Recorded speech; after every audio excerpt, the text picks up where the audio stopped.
ఏది అయినా ట్రై చెయ్యి ఆచి చికెన్ మసాలా. ఆచి చికెన్ మసాలా. పశ్చిమాసియాలో యుద్ధం భీకరంగా సాగుతోంది. ఇరాన్ వ్యాప్తంగా ఇజ్రాయెల్ యుద్ధ విమానాలు బాంబుల వర్షం కురిపిస్తూ ఉంటే ఇజ్రాయెల్ గల్ఫ్ దేశాలను లక్ష్యంగా చేసుకుని ఇరాన్ ప్రతీకార దాడులు చేస్తోంది. డిమోనాలోని అణు సదుపాయాలపై క్షిపణులను ప్రయోగించిన హూటీ రెబల్స్ ఇజ్రాయెల్పై అధికారికంగా యుద్ధం ప్రకటించారు. సౌదీపై ఇరాన్ చేసిన భీకర దాడుల్లో 15 మంది అమెరికా సైనికులు గాయపడ్డట్లు తెలుస్తోంది. అటు ఇరాన్ క్షిపణి శిథిలాలు పడి యుఏఈలో 5 భారతీయులు గాయపడ్డారు.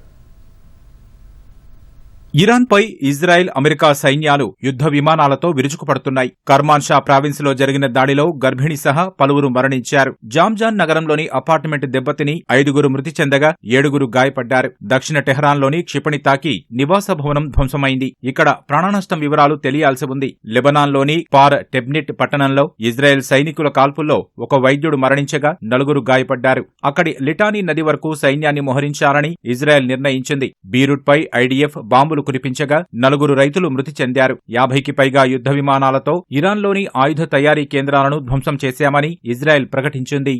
ఇజ్రాయెల్తో పాటు అరబ్ దేశాల్లోని అమెరికా స్థావరాలపై ఇరాన్ ప్రతీకార దాడులు కొనసాగుతున్నాయి. ఇరాన్ మిస్సైళ్ల రాకతో ఇజ్రాయెల్ అంతటా సైరన్లు మోగాయి. ప్రజలు బంకర్లలోకి పరుగులు తీశారు. టెల్ అవీవ్లో ఇరాన్ క్షిపణి ధాటికి భారీ ఆస్తి నష్టం వాటిల్లింది. ఒక ఇజ్రాయెలీ పౌరుడు మరణించగా మరో 2 గాయాలయ్యాయి. ఇరాన్ క్షిపణి దాడిలో ఇజ్రాయెల్ ఇన్స్టిట్యూట్ ఆఫ్ టెక్నాలజీ దెబ్బతింది. లెబనాన్ సరిహద్దుల్లో హెజ్బొల్లా జరిపిన యాంటీ ట్యాంక్ మిసైల్ దాడిలో 2 ఇజ్రాయెల్ సైనికులకు తీవ్ర గాయాలైనట్లు తెలుస్తోంది. యెమెన్లోని హూతీ రెబెల్స్ కూడా ఇజ్రాయెల్పై అధికారికంగా యుద్ధం ప్రకటించారు. ఇజ్రాయెల్లోని అణుకేంద్రం ఉన్న డిమోనా సమీపంలో హూతీలు ప్రయోగించిన క్షిపణులను ఐరన్ డోమ్ కూల్చివేసింది. ఇరాన్ నుంచి నిరంతరంగా క్షిపణులు, డ్రోన్లు దూసుకొస్తున్న వేళ వాటిని అడ్డుకునే ఇంటర్సెప్టార్లను ఇజ్రాయెల్ పొదుపుగా వాడుతోంది. మధ్య దీర్ఘశ్రేణి ఇంటర్సెప్టార్లపై పరిమితులు పెట్టినట్లు వాల్ స్ట్రీట్ జర్నల్ తెలిపింది.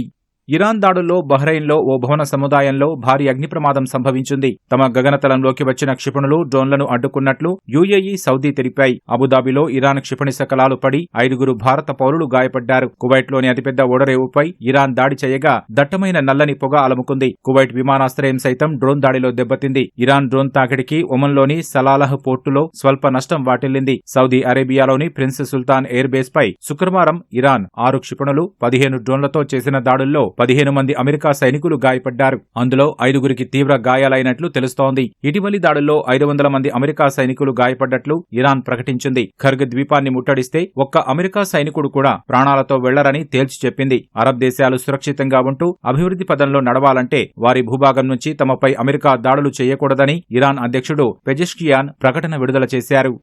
ఇరాన్లోని బుషెర్ అణు విద్యుత్ కేంద్రం సమీపంలో జరుగుతున్న దాడులు పెద్ద అణు ప్రమాదానికి దారితీయవచ్చని అంతర్జాతీయ అణుశక్తి సంస్థ తాజాగా హెచ్చరించింది. అయితే ఇరాన్ అణు కేంద్రాలే లక్ష్యంగా మరిన్ని దాడులు చేస్తామని ఇజ్రాయెల్ రక్షణ మంత్రి కాట్జ్ తీవ్ర వ్యాఖ్యలు చేశారు. పశ్చిమాసియాలో ఉద్రిక్తతలను తగ్గించేందుకు ఇస్లామాబాద్లో సమావేశమవ్వాలని Saudi Arabia, Turkiye, Egypt, Pakistan విదేశాంగ మంత్రులు నిర్ణయించారు.